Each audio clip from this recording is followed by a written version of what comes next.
We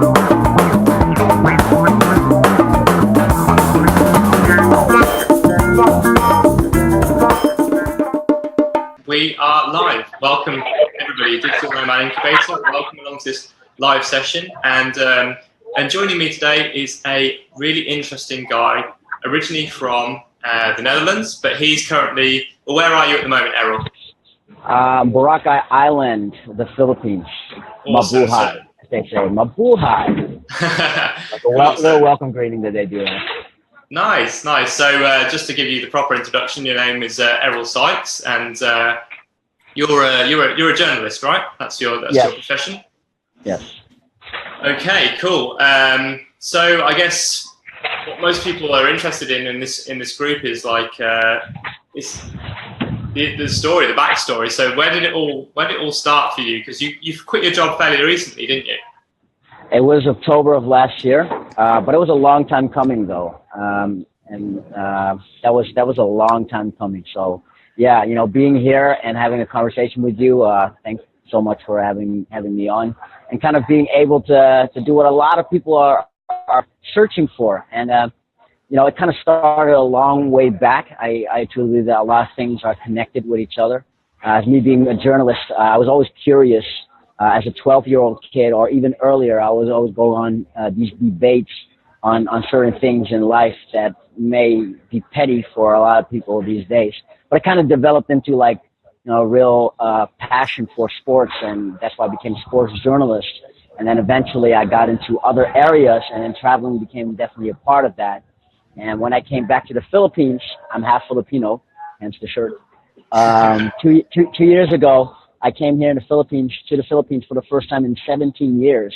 Wow. Declined all 3 offers from my parents who wanted to take me to travel with them. But since I was dealing with some stuff and, you know, very driven on my career as a journalist, I declined all 3 times. But then when I landed on New Year's Eve in 2015 going to 2016, I realized, oh my God, first of all, why did I decline all the 3 times? Why did it take 17 years? And I couldn't believe this was home. So I guess the whole timeline from me being a curious kid all the way to me building up the career and kind of like declining all offers to get back to the motherland, the Philippines, all the way up to 2016, it's kind of connected. So leading up to October 2017, I was already thinking of quitting my job, but I was just kind of waiting for the right time. And there's a lot of times that I see, you know, people online, you know, blogging or doing whatever, very interesting stuff, but they never tell you about the things that go down in order to get them to be able to travel around. And maybe we can go about that a little bit later, but I just made sure that I developed myself the 2 years that I was with the company I was with back then. I was working as a sales consultant. I got the most out of that, traveled a little bit, met great people, and I think it was very important and is very important moving forward, you know, in me assisting people, consulting people, if you will, here in the Philippines, because, you know, there's a huge difference in mindset between this side of the world and the part where you and I both are from, Sam. Yeah, interesting. And so when you talk about giving assistance, and we were talking just before this call, and you were saying about giving things back. What sort of things are you particularly talking about? What are you giving them support and help with? Well, you know, there's a lot of opportunities. The perception here in the Philippines is that you can have a lot of opportunities going abroad, and for, you know, it's relative, obviously, but, you know, for a majority part, that is kind of true. I mean, it's not that, you know, the majority of people here in the Philippines live in huts or, you know, beneath the poverty level. There's definitely a vast majority of people that are. And in comparison to Western Europe, it's not that bad, you know, Western Europe. But, you know, the fact that a lot of people don't have the opportunity to travel around, even in their own country, let alone get out of the country, that kind of limits their horizon. And it's kind of funny because education is a very, very profound thing here. I mean, they're very big on you finishing your education. Doesn't matter what part of the Philippines you're from. And my mom as well, who happened to be an educator, But education is a very big thing in Filipino society. But even then, a lot of people graduate. Firstly, they don't actually get to do the profession that they trained for. And secondly, they then don't have the opportunities nor the resources to go and explore their horizons beyond the school banks. So in terms of giving back, I have that education, so I'm able to relate on that literature level, literally. But also traveling around, broadening my horizon, being heavily involved in personal development, and kind of going after my careers, just by me expressing myself and kind of going about my journalism products, as you will. That is what I'm giving back just by being me, because then, you know, the conversations can then start from the people who are really interested in kind of exploring and maybe even improve in the areas that they might be limited in at the moment. Interesting. So you can use your journalism to sort of, first of all, give exposure to this, I wouldn't call it a problem, but an issue or whatever that you recognize. Oh, yes. And then you can use that to then give people the opportunity to better themselves and to do something that they really enjoy and fulfill their goals and their ambitions, right? Exactly. That's like on an interpersonal level. So yeah. I got some friends here that are able to roll on that level, and I'm blessed for that. But also on a professional level, I mean, I'm working with a branding company right now that's starting out here in Boracay. And basically what they're going to do is they have like a media portal where they offer opportunities for local businesses to expose their businesses with, you know, through diverse media content. And they signed me on as their video producer because that's the thing that I've been working thoroughly on for the last couple of years. But it's inexistent. It's really inexistent. I mean, before we had the call, we talked a little bit about marketing. There's none. There's none here in the Philippines whatsoever, let alone in this particular remoted place in the Philippines.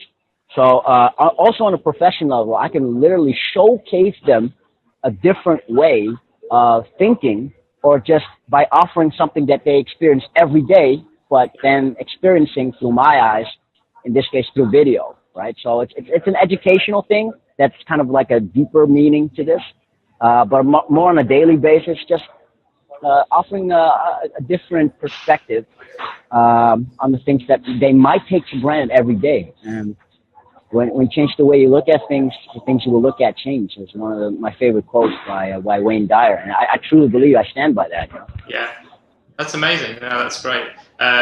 It's funny, just going back to what you were saying about sort of limited opportunities and so forth. I was speaking to someone. I was in Bali last week, and I was speaking to a local, and they were saying that they'd love to become like a digital nomad and travel, but because of where they're from, Indonesia, getting a visa to a lot of places is very, very difficult. Oh yeah.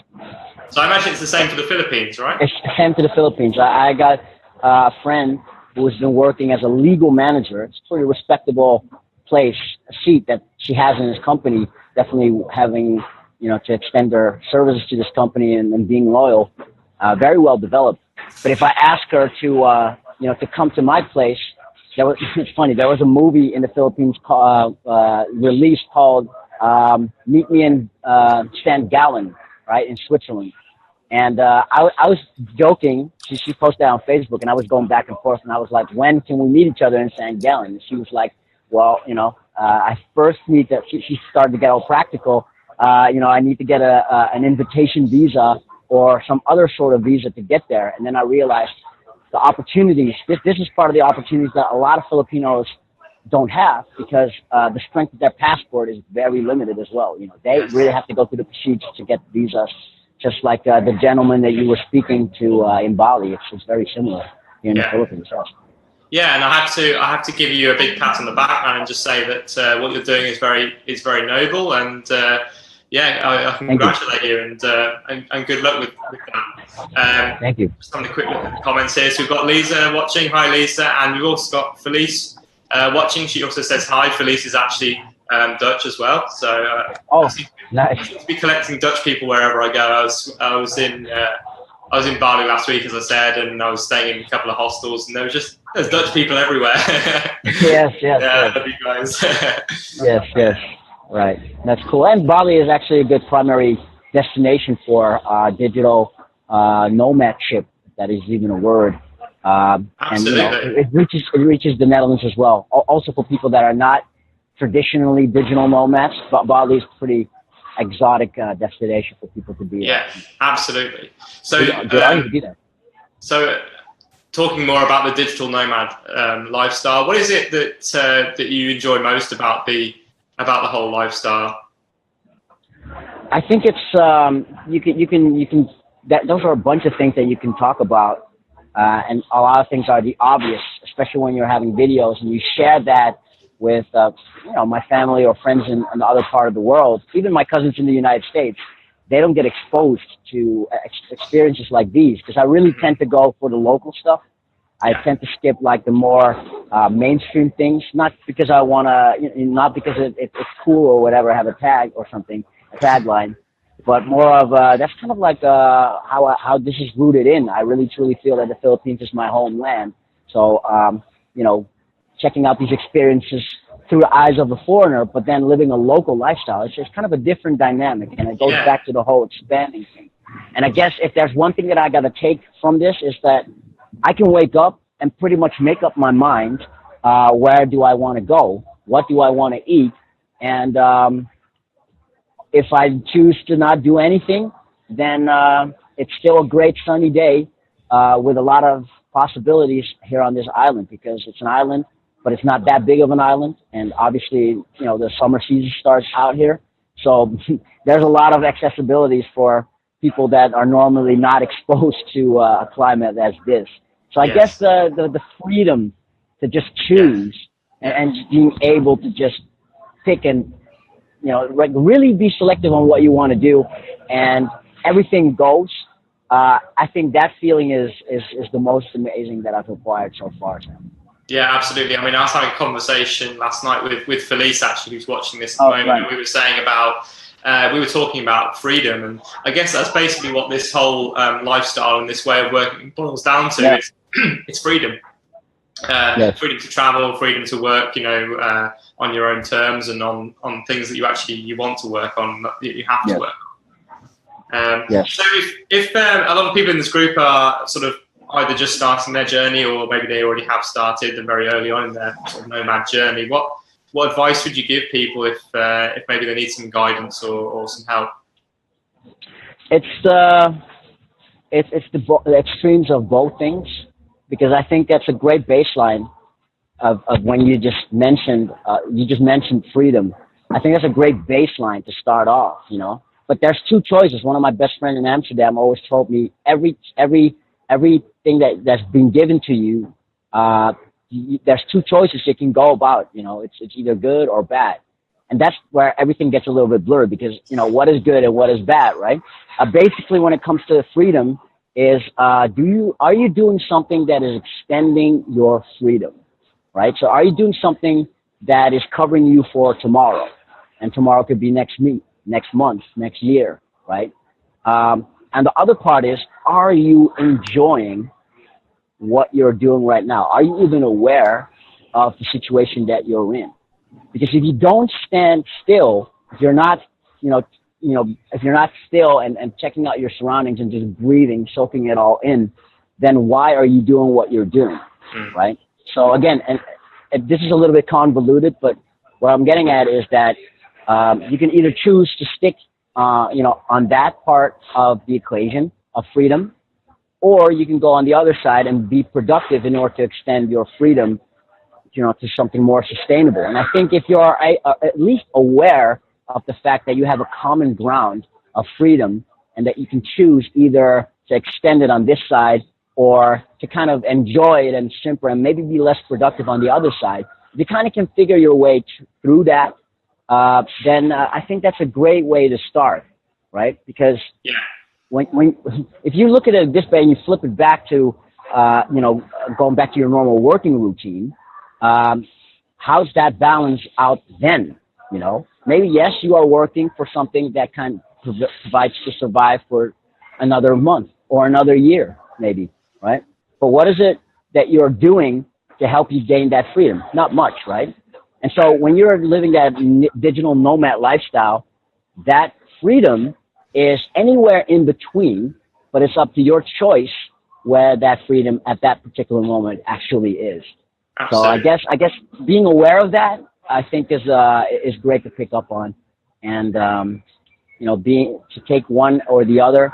There's no good and bad, but that's just responsibility. If you're doing one of the other too much, then you know that you have to kind of work things up, or otherwise it will be automatically kind of patched up for you. And the question is, do you really want that?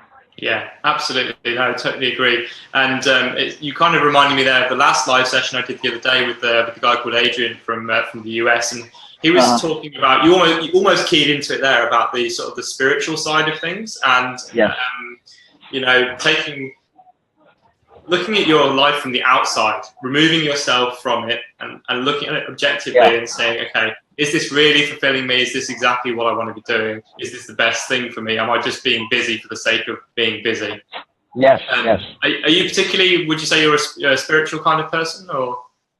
Yeah, I do. I mean, I do have prayers. I mean, I have faith. So I am very much aware that things kind of happen because I believe in them. I mean, yeah, I quit my job back in October, but if it wasn't for certain things that were out of my control, I wouldn't be having this conversation with you right now. So I'm very aware of that realm. But I wouldn't say that I'm on that level where I'm kind of like in tune with myself and kind of go on that level of spirituality.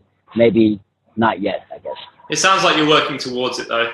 And it's funny that you say about some things like happening that sort of led to you leaving your job and so forth. And the same thing happened to me, actually. There was something pretty nasty that happened to my family back home that really accelerated I mean, I already kind of made the decision to move away and travel, but it really just gave it like full force, because I was like, right, life is too short, and I need to do this while I still can. So it's interesting that you've had a similar experience to me.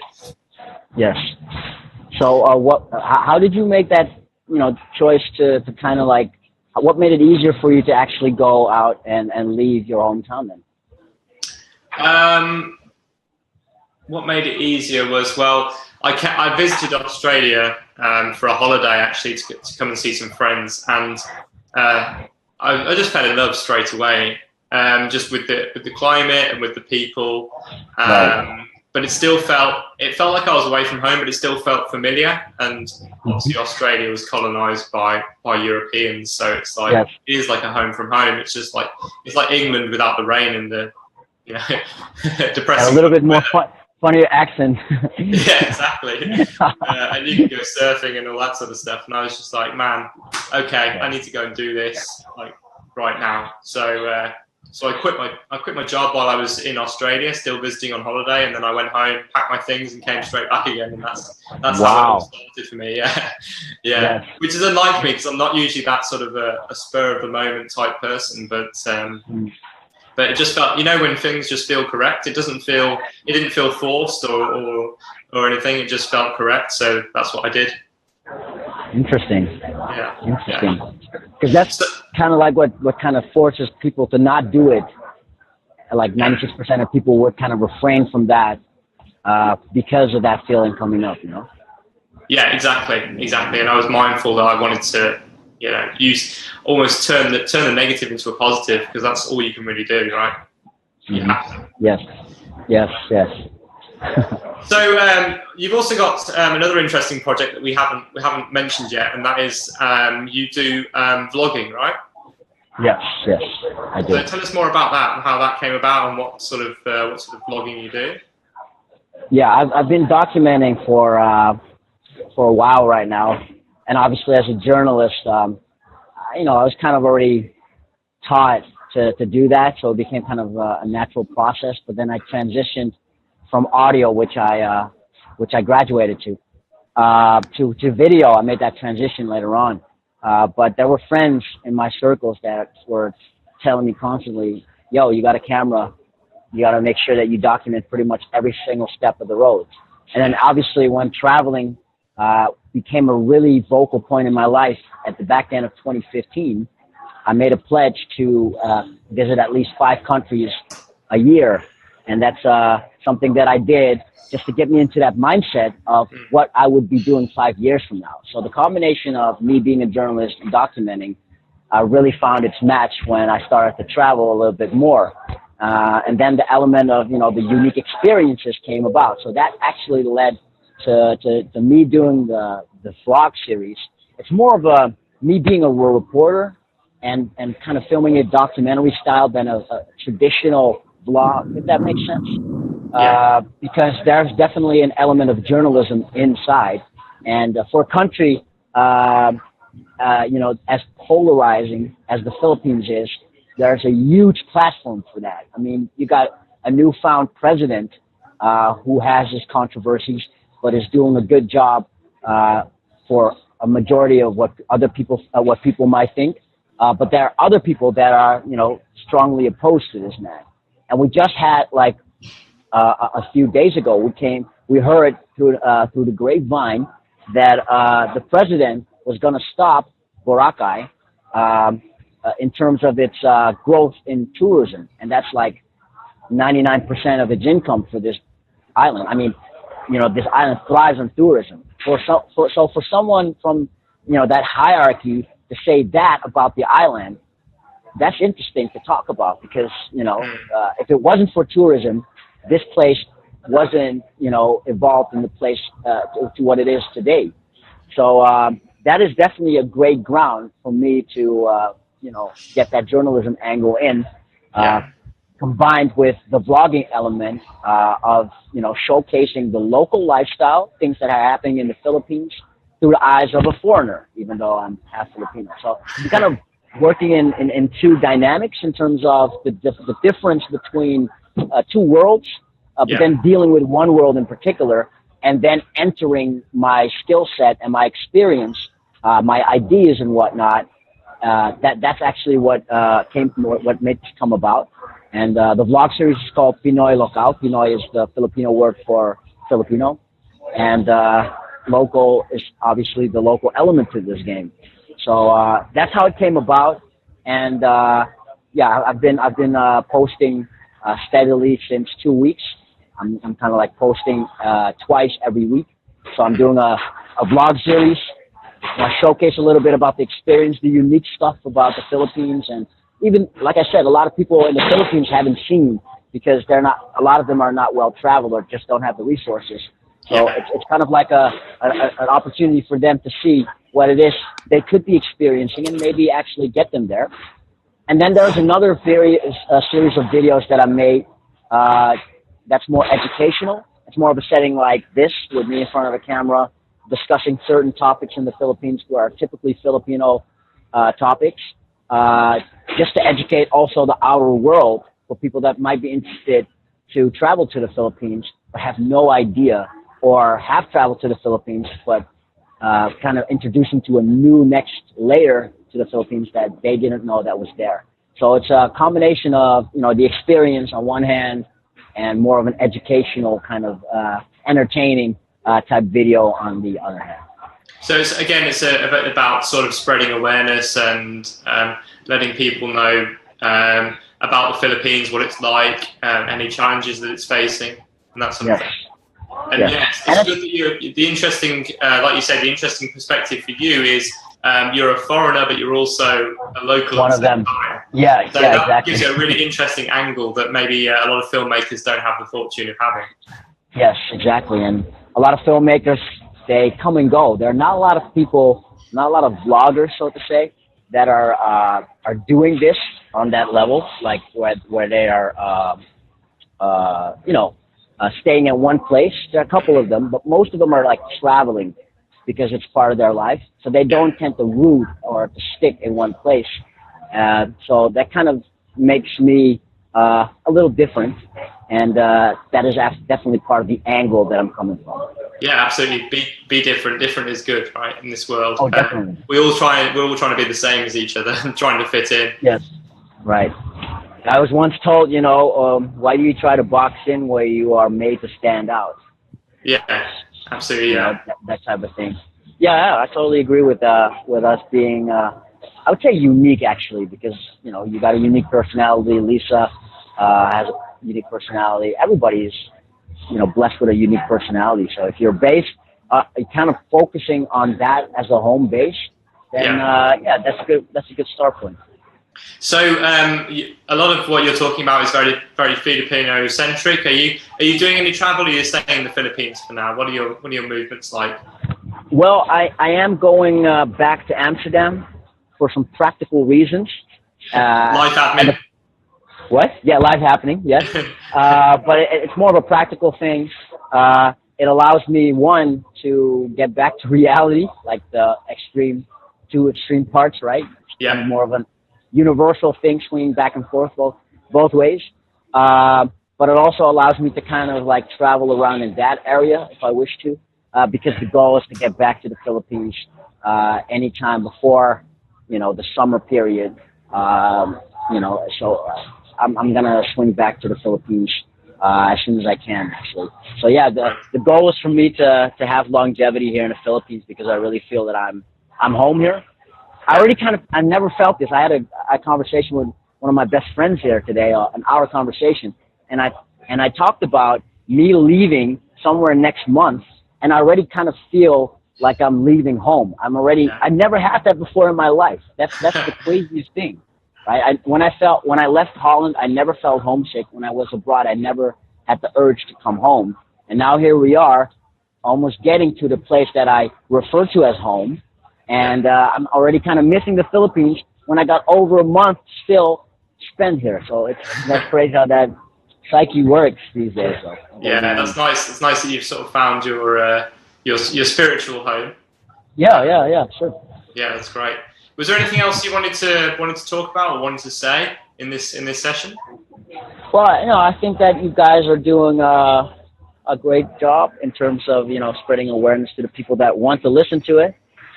We talked about helping others, and I'm truly of the belief that help can only be acquired when you're actively looking for it, or at least open to the idea of being helped. Yeah. And there are a lot of other people out there that need the help but just don't really want to be helped. So it's kind of like a woodpecker on a rubber peck. It's kind of like bouncing back all the time.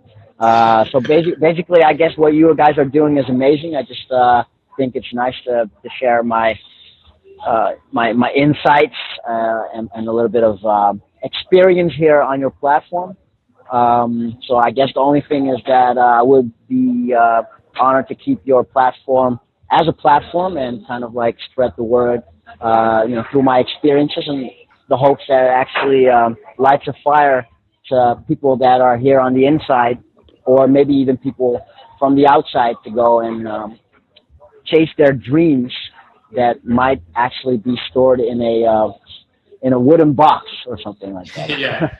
No, that's great, and yeah, we'd love to have you back on sometime, and maybe we could do a bit of an update on sort of where you're at and what you've been up to since we last spoke. That would be awesome. Yes, right. It's not hard to find me, so I guess I'll make myself heard every once in a while. Cool, excellent. So if people want to learn more about you, Errol, and everything that you're working on at the moment, where can they find you online? At Facebook, you can find me as Errol Sykes, and that's the same name for my YouTube channel, Errol Sykes. It's when you come to YouTube, you'll see an animation character of myself, kind of represent what I stand for, so it's not hard to find me. Cool, awesome. Errol Sykes, yes. And you'll also put your Errol will be putting his links and everything in the comments down below if anyone wants to find him, and I'll tag him in this video as well. So you've got absolutely no excuse not to get in touch with him if you want to hear more about what he's up to. Yes. All right, man. Okay, man. Good deal. It's been a pleasure. All right, man. It's been a pleasure, and thanks so much for having me aboard. And very interesting to see your progress. On your home, away from home as well, Sam. Thank you. Yes, and maybe we'll go for a beer in the Philippines one day. We'll do that, man. They got good sunny lights, I've heard.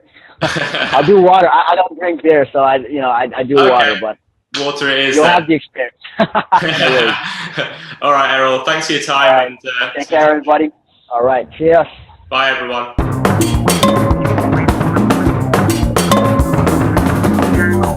Yeah.